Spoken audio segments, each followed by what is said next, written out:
ఆయన కోసం ప్రార్థన చేయండి అన్న. మా నాయన రక్షణ తీసుకొని ఎప్పుడు చచ్చిపోయినా చింత లేదన్నా, మా నాయన కోసం ప్రార్థన చేయండి. ఆ తల్లి బిడ్డలు మా ఇంటికి వచ్చి మొరపెట్టుకునేది. నేను కూడా వ్యక్తిగతంగా ప్రార్థన చేసేది. ఎక్కడ మీటింగ్ లేకపోతే ఆ గురువాన్ని దర్శించి ఒక పాంప్లెట్ ఇచ్చి, అంకుల్ ఈ పాంప్లెట్ చదువు, అంకుల్ తాగుడు మానేసే, యేసుప్రభు నమ్ముకో, గొప్ప దేవుడు, మందిరానికి రా అంకుల్ అని సువార్త చెప్తుంటే వినకపోయేది. ఫోరా దేవుళ్ళాడు గివుళ్ళాడు, ఫోరా దేవుళ్ళాడు ఇట్లా అనేది. ఎంత చెప్పినా వినకపోయేది. తాగి తాగి తాగి తాగి పక్షపాతం వచ్చింది. ఏమొచ్చింది? కొంచెం బొగ్గులేయండి అమ్మా. ఏమొచ్చింది? పక్షపాతం వచ్చింది. మూతి టొంకర పోయింది, మూతి పడకపోయింది. ఇట్లా రెండు చేతులు ఇట్లా, రెండు కాళ్ళు ఇట్లా. ఇప్పుడు వస్తుండే చర్చికి, నేను చర్చికొత్తా యేసు ప్రభువును నమ్ముకుంటే గొప్ప కార్యం చెయ్యాలి దేవుడు, నన్ను తత్తపరచాలి.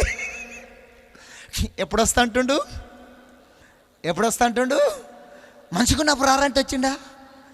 ఎప్పుడు వస్తా అంటుండు? ఇప్పుడు వస్తాడంట. తాగి తాగి నరాలని చచ్చిపడ్డాక, ఊపిరితిత్తులు పాడైనాక, లివర్ మొత్తం పాడైనాక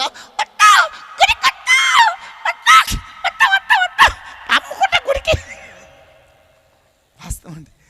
అన్ని పరిస్థితులు బాగుంటే దేవుని దగ్గరికి రాము. శ్రమలు వస్తేనే దేవుని దగ్గరికి వస్తాం. శ్రమలతో కుస్తీ పట్టాలంట. శ్రమ